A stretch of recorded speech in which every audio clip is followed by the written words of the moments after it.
देखिए ऐसा है कि अभी एक दुखद घटना हुई है और उसकी वजह से मुर्जी भाई पटेल नहीं आ पाए हैं।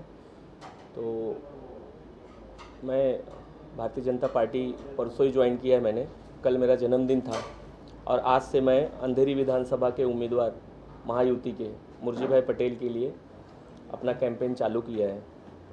मेरी कुछ बातें हैं जो आप लोगों तक पहुंचानी है कि र्यूमर्स वगैरह तो सब चल रहे हैं, ये है गुजराती है, लफड़े हैं, सब सब सब र्यूमर्स पिछले 10 साल 15 साल से चल रहे हैं। आप लोग को याद होगा। उसके पहले मैं मेरे बारे में जानकारी दे दूं। मेरा नाम अजय तिवारी है। मैं 2017 में इंडिपेंडेंट कॉरपोरेशन का चुनाव पंप हाउस वार्ड क्रमांक 79 से लड़ा था और 1.5 महीने की तैयारी में मैंने अपक्ष 4,500 वोट लिया था। ये जो मुझे जानते हैं उनको बहुत अच्छी तरह पता है, जो नए हैं उनकी जानकारी के लिए बताया है। तो 1.5 महीने में 4,500 वार्ड क्रमांक 79 तो और 3 दिन में अंधेरी विधानसभा लीड दिलाना, ये टारगेट देके आशीष जी ने मुझे नीचे भेजा है कि अंधेरी विधानसभा 10 से 15,000 की लीड लेके आपको आगे आना है और उतनी लीड अगर हुई तो आपको एक सम्मानजनक पद दिया जाएगा। तो मुझे लगता है उन्होंने जो सम्मानजनक पद देना है पहले ही दे दिया। मुंबई जैसे शहर में आपका ये छोटा भाई एक सचिव बन के, उन्होंने सेक्रेटरी बन के अगर मुंबई में लिया है तो ये मेरे लिए सम्मान की बात है और अपने समाज के लिए भी सम्मान की बात है। अंधेरी विधानसभा में लगभग 3 लाख वोटर हैं, 2,92,000, जिसमें 1,16,000 के आसपास मराठी हैं मतदाता, 69,000 के आसपास उत्तर भारतीय हैं, 38,000 के आसपास मुस्लिम मतदाता हैं, 33,000 के आसपास गुजराती मतदाता है, 18,000 के आसपास साउथ इंडियन है, 12,000 के आसपास क्रिश्चियन है और 7-8 हज़ार के आसपास अदर्स हैं। ये आंकड़े हैं, ये आप ऑफिशियल वेबसाइट पे भी देख सकते हैं। आंकड़े इसलिए पेश कर रहा हूँ कि इन्हीं आंकड़ों के सहारे आप समझ पाएंगे कि हम एज अ महायुति ये सीट कैसे जीत रहे हैं। तो पहला आंकड़ा मराठी में लगभग हमारी लड़ाई 60-40 है, 60% वोट हमारे पास है। उत्तर भारतीय समाज एक तरफा महायुति के साथ है, वो बताने की ज़रूरत नहीं है। गुजराती समाज एक तरफा बोलो तो 80% के आसपास, 10% 20% हर जगह अपवाद रहते हैं। उसके बाद मुस्लिम समाज महाविकास आघाड़ी के साथ है, बताने की ज़रूरत नहीं है। लेकिन मुर्जी भाई पटेल ने मुस्लिम समाज के लिए इतना अच्छा काम किया, इसलिए वो 20 से 25% वोट वहाँ पे ले रहे हैं। ये टोटल आंकड़े साउथ इंडियन बीजेपी के साथ है, कोई बोलने की ज़रूरत नहीं है, महायुति के साथ है। क्रिश्चियन थोड़ा मोल्ड उनका महाविकास आघाड़ी की तरफ है। ये ओवरऑल आप लोग एक अच्छे वर्ग से आते हैं, आप लोग को आंकड़े सब पता है। तो ये आंकड़ों का अगर गणित देखेंगे तो पिछला चुनाव 78,000 वोट महायुति को मिला था और 68,000 वोट ऋतुजा जी को मिला हुआ था। अमोल कीर्तिकर जी लड़े थे, मिला हुआ था। अगर आप पिछला चुनाव देखेंगे, उसके पहले ऋतुजा जी लड़ी थी तो 68,000 चुनाव उनको एज अ महाविकास आघाड़ी मिला था। उसके पहले रमेश लटके जी लड़े थे, 68,000 उनको मिला था। तो मेरा बोलने का ये है कि महाविकास आघाड़ी पिछले 3 चुनाव में जो परफॉर्मेंस है 68 का आंकड़ा क्रॉस नहीं कर पाई है। और उस 68 में मैं पिछले 8 सालों से इंडिपेंडेंट था, मेरा भी 1,000-2,000 का योगदान था, इससे बड़ा योगदान नहीं बोलूँगा। तो वो 68 में माइनस ही है। 1,60,000 के आसपास की वोटिंग होगी और अंदाजन 90,000 के आसपास महायुति के उम्मीदवार को मिलेगा। ये मेरा कैलकुलेशन है, मैं कैलकुलेशन ही प्रेजेंट कर सकता हूँ आप लोग के सामने और आप लोग के माध्यम से ये अपील कर सकता हूँ कि आप लोग महायुति के उम्मीदवार को जिताने के लिए आपके जितने संपर्क हैं, आप अपने अंधेरी में उन संपर्कों को एक्टिवेट कर दीजिए। और ये अनुरोध है। अब अगर आपके कुछ सवाल हैं तो आप पूछ सकते हैं। काफी लेट नहीं हो गया आपका जो अनाउंसमेंट हुआ है उसके लिए, क्योंकि अभी इलेक्शन में टाइम काफी कम बचा है। मैडम कुछ लेट नहीं हुआ है। विचारधारा से तो हम पहले से जुड़े थे और विचारधारा में आने में थोड़ा 1-2 दिन लेट हुआ है, ज़्यादा लेट नहीं हुआ है। लेकिन कोई नहीं, हम कवर कर लेंगे। नेटवर्क बना हुआ है, हमारा पर्सनल नेटवर्क भी पूरे विधानसभा में बना हुआ है। 200-250 लोगों का मेरा खुद का नेटवर्क है जिनके पास 10-10, 20-20 वोट है। ज़्यादा वोट नहीं है, मैं ज़्यादा वोट वाला नहीं हूँ। अगर 200 को 20-20 वोट हुए तो 5-7 हज़ार वोट इधर उधर कर सकते हैं। और अंधेरी विधानसभा पिछले 3 इलेक्शन से उसी के आसपास घूमती है। कैसे प्रतिक्रिया मिल रही लोगों की जब आप लोगों के बीच जा रहे हैं, तो क्या प्रतिक्रिया मिल रही है? जी, पिछले 3 दिन से बहुत अच्छा रिस्पांस है लोगों का। और एक ही चीज़ है कि भाई उम्मीदवार आप मत देखिए, उम्मीदवार अपनी जगह है, महायुति देखिए। तो क्योंकि हमको महायुति चुन के लाके फडणवीस जी को, हमारे मुख्यमंत्री एकनाथ शिंदे साहब को, उनको मुख्यमंत्री बनाना है। उसके लिए ये टारगेट है कि ये सीट निकलनी चाहिए। जिन आंकड़ों का दावा आप कर रहे हैं, सामने वाला भी उसी बात कर रहा है, उत्तर भारतीयों का उसके साथ में है, तमाम लोग उसके साथ में जुड़े, इसको लेके क्या कुछ? मैं कंट्रोवर्शियल स्टेटमेंट नहीं दूंगा। रमेश लटके जी जिंदा थे तो वो उत्तर भारतीयों को पूछते थे, लेकिन मेरे जैसे आदमी को 2.5 साल में, पिछले मैं 2.5 साल की बात करता हूँ, ऋतुजा जी जब से आमदार बनी है, एक सिंगल कॉल नहीं आया है, थैंक यू बोलने का भी कॉल नहीं आया, जबकि पूरी की पूरी टीम उनके लिए लगी थी। तो उत्तर भारतीय समाज की तो बात ही मत करिए कि उत्तर भारतीय समाज के किसी आदमी को उन्होंने फ़ोन भी किया होगा, उनकी हालचाल भी ली होगी। 3-3 घंटे पहले बिठाया जाता था, 1.5-1.5 2-2 घंटे अभी बिठाया जाता है। किन मुद्दों के साथ जनता के बीच में जा रहे हैं? बहुत बड़ा मुद्दा हमारे पास है लाडली बहन योजना। अगर आप लोग को पता होगा, मुख्यमंत्री जी की बहुत प्यारी योजनाएं हैं और उसमें से ये बहुत अच्छी योजना है। मोदी जी ने जो काम किया है, फडणवीस जी ने जो काम किया हुआ है, उन कामों को लेके हम उनके बीच में जा रहे हैं और काफ़ी अच्छा प्रतिसाद मिल रहा है। पिछले जो 10 साल का विकास है, उस विकास को देखते हुए क्या कुछ रणनीति आपने बनाई है कि चुनाव जीतने के बाद मैं ये छूटा हुआ काम पूरा करूंगा? देखिए, विधानसभा में बहुत सारे मुद्दे हैं। सबसे बड़ा मुद्दा एक है सुभाष नगर में पानी का मुद्दा। अगर आप लोग यहाँ की लोकल समस्याओं से सहमत होंगे तो वो चुन के आने के बाद तो छोड़ दीजिए, मुर्जी भाई पटेल ने वो मुद्दा पहले ही सॉल्व कर दिया है। अगर सुभाष नगर से थोड़ा बहुत वाकिफ होंगे तो आप वहाँ पता लगा लीजिएगा कि वहाँ की जनता को पानी की समस्याएं थी, बिल की समस्याएं थी, तो वो उन्होंने रिजॉल्व कर दिया है। ये छोटा मुद्दा है। फिर रोड है, रास्ते हैं, गटर है, ये सब काम तो हो ही रहे हैं, ये काम ऑटोमेटिक हो रहे हैं। स्लम एरिया तोड़ के उसको अच्छे से डेवलप किया जाए, इस प्रकार का कुछ योजना आपने तैयार किया है? देखिए, ये पार्टी का विषय है, पार्टी गाइडलाइन का विषय है। ये उस पर हमारे प्रोफाइल में होगा, आपके पास आपको मिल जाएगा। महायुति ने प्रतिष्ठा का सवाल क्यों बनाया? जी, ये सीट नहीं, हर सीट महायुति की प्रतिष्ठा का सवाल है। इसलिए है कि लोगों में भ्रम फैलाया जा रहा है कि सीट हार रहे हैं, उम्मीदवार सही नहीं है।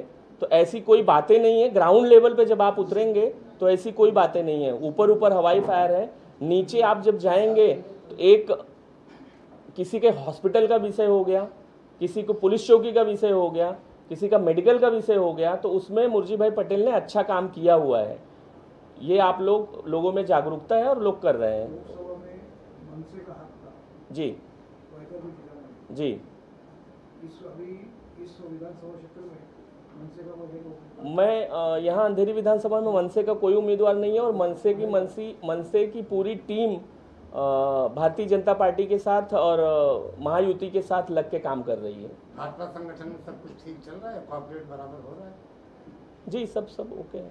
अच्छा, लोकसभा चुनाव में एक जवाब दीजिए। लोकसभा चुनाव में मुस्लिम और महाराष्ट्रीय वो उद्धव ठाकरे की तरफ ध्रुवीकरण हुआ था, आप कैसे दावा कर रहे हैं? मैं वही बोल रहा हूँ। आप लोकसभा का, अगर लोकसभा के चुनाव का अंधेरी का गणित देखेंगे तो 68,000 वोट ही मिला हुआ है। 10,000 से ये ऑलरेडी पीछे हैं। 10,000 से महाविकास आघाड़ी अंधेरी विधानसभा में पीछे है, यानी 10 की लीड तो कंफर्म है। अब वो 10 से कितना बढ़ेगा वो अभी देखने का विषय है। सर, आप जैसे दावेदारी कर रहे हैं, उत्तर भारतीय सारे आपके साथ हैं जी। महाविकास आघाड़ी भी तो कर देगी सर, हमारे साथ है। देखिए, आप उत्तर भारतीय समाज हमेशा से बीजेपी के साथ रहा है और वो बीजेपी के साथ ही रहेगा। दावेदारी ठीक है, दावेदारी का रिजल्ट तो 23 को ही दिखेगा। पिछले जैसे इलेक्शन हुआ था सर, तो उस टाइम भी उत्तर भारतीय शिवसेना के साथ थे सर, गठबंधन जब सरकार थी। अभी भी शिवसेना ओरिजिनल शिवसेना के साथ ही है, धनुष बाण के साथ ही है अभी भी। जनता से क्या अपील करना चाहेंगे? जो भ्रम है लोगों में, अगर कुछ भ्रम है तो उसको लेकर के अपने मतदाताओं से क्या अपील करना? जनता से मेरी एक ही अपील है कि आप लोग बढ़ चढ़ के मतदान में हिस्सा लीजिए और महायुति उम्मीदवार मुर्जी भाई पटेल को जिताइए, जिता के लाइए। देखिए, जीत तो रहे ही हैं, 10,000 की लीड है, लीड काटना खाने का काम नहीं है। तो बढ़ चढ़ के 10 से 15,000 20,000 की लीड करके जिताइए, यही जनता से उम्मीद है। लोगों का काम होगा। अभी अभी आपने कहा कि कैंडिडेट का नाम खराब किया जा रहा है, तमाम र्यूमर उड़ाए जा रहे हैं, तो ऐसा कौन कर रहा है और किस लिए कर रहा है? देखिए, विरोधी हैं 10 साल से, अगर कोई काम कर रहा है, मुरजी भाई पटेल 10 साल से ग्राउंड पे, उसके पहले एज अ कॉरपोरेटर और उसके बाद एज अ एमएलए पिछली बार भी लड़े थे, तो लोग र्यूमर तो उड़ाएंगे, लोगों का काम है, वो अपना काम कर रहे हैं और हम लोग अपना काम कर रहे हैं और लगे हैं हम लोग। भाजपा के ही कुछ लोग मुरजी पटेल को हराने में जी जान से जुटे हुए हैं, उस पर आप क्या कहना चाहेंगे? कैसे इस डैमेज को कैसे कंट्रोल करेंगे? देखिए, अगर वो सच्चा भाजपाई होगा तो वो ऐसा नहीं करेगा। बाकी पब्लिक है, पब्लिक कुछ भी कर सकती है, वो बात का विषय है, लेकिन भाजपा के लोग ऐसा नहीं करेंगे। ओपी जी, आप भी उत्तर भारतीय हैं, कैसा सपोर्ट है आपका मोदी जी के साथ? उत्तर भारतीयों का जो लेखा जोखा है इस 166 इस विधानसभा में अंधेरी के, सब मुरजी भाई की तरफ में है और लोग चाहते हैं कि मुरजी काका जीतें और अच्छे मतों से जीतें, और इनके जीतने से इस क्षेत्र के लोगों को बहुत फ़ायदा होने वाला है। जैसा कि सुभाष नगर में पानी की समस्या, शौचालय की समस्या, रोड की समस्या, वहाँ पर एक रोड पिछले 60 वर्षों से, 60 क्या 65 वर्षों से रुका हुआ था, वो मुरजी काका ने खुलवा के दिया। और हाईवे के ऊपर देखिए सबवे जो खोला गया, मुरजी काका ने खुलवाया। और इसी प्रकार से काका ने फिल्टर पाड़ा में आप जाके देखिए, जहाँ पर मुस्लिम क्षेत्र के लोग हैं, वहाँ पर इतना अच्छा काम किया है कि वो सब लोग काका की तरफ हैं, ये बड़ी बात है। और वहाँ पर एक है मुरारजी नगर, वहाँ के लोग बहुत खुश हैं। तो जो जिस क्षेत्र में काम करता है वहाँ उसके लोग चाहते हैं, लेकिन कभी कभी घर की फैमिली की तरह कुछ लोग तो एक का दुक्का तो नाराज़ होते ही हैं, तो उससे कोई ये ज़्यादा फर्क नहीं पड़ेगा, लेकिन उनको भी अगर ऐसी ज़रूरत पड़ी तो मना लिया जाएगा। जय जी, आप क्या कुछ कहना चाहेंगे? देखिए, मैं पहले बता दूं, जयशंकर सिंह, मुंबई समन्वयक एक नाथ शिवसेना जी की टीम से हूं, और इस बार उत्तर भारतीयों का मूड पूरा बदला हुआ है।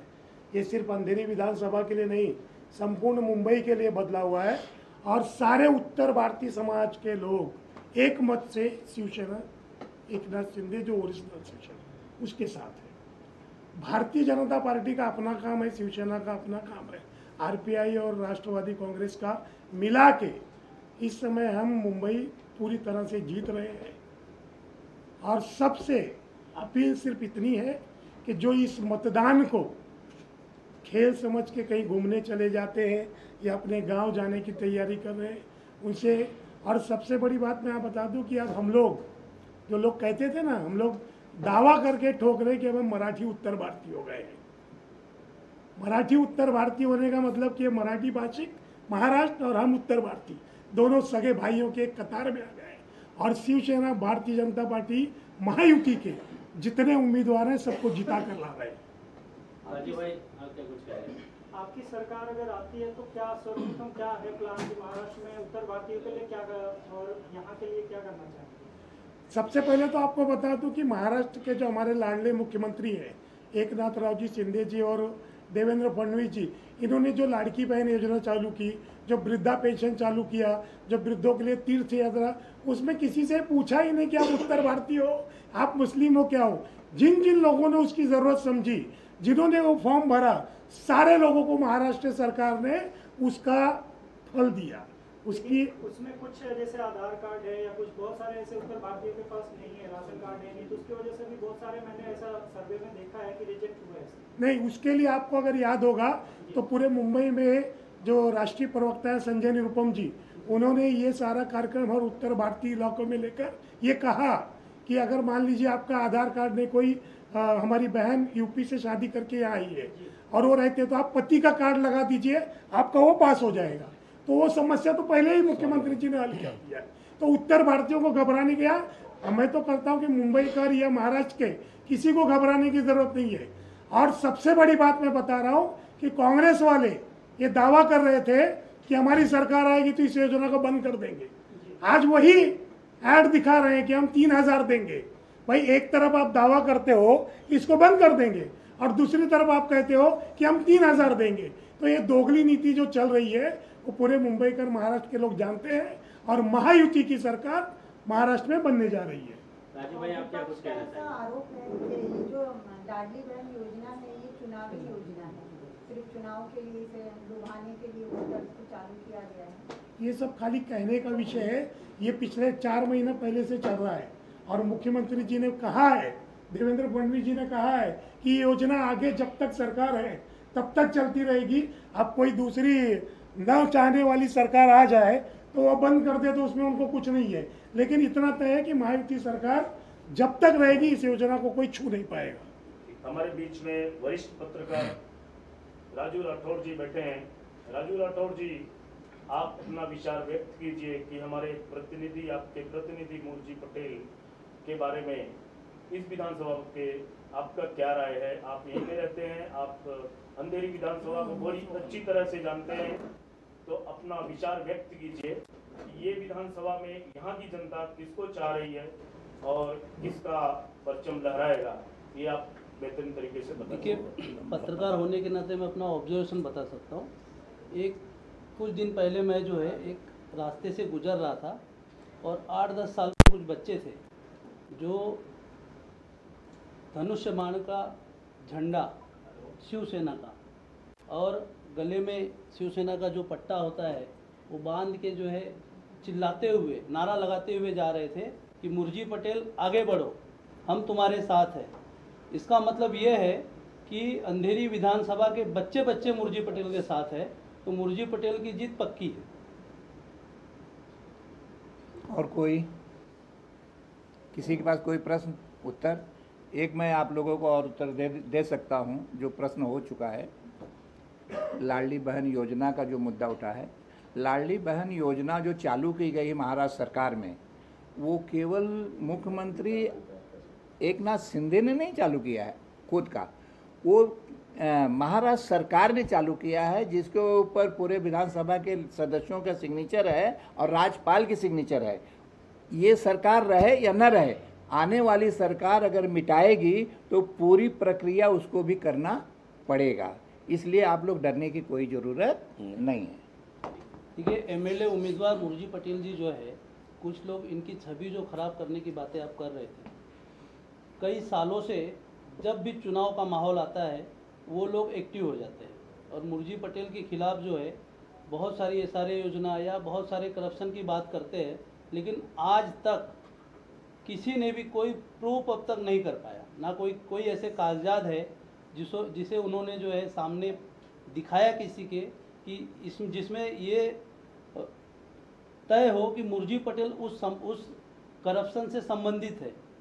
ठीक है, उन लोगों को मैं ये कहना चाहता हूँ कि अच्छा, एक चीज़ और मैं बताऊँ, एक इन्होंने स्कीम या एक इन्होंने नारा लगाया है, बोरिया बिस्तर बांधो और घर को जाओ, जो ये लोग ये बोलते हैं, जिसमें कि मुर्जी पटेल इस चुनाव के बाद हारेंगे और बोरिया बिस्तर बांध के घर जाएंगे।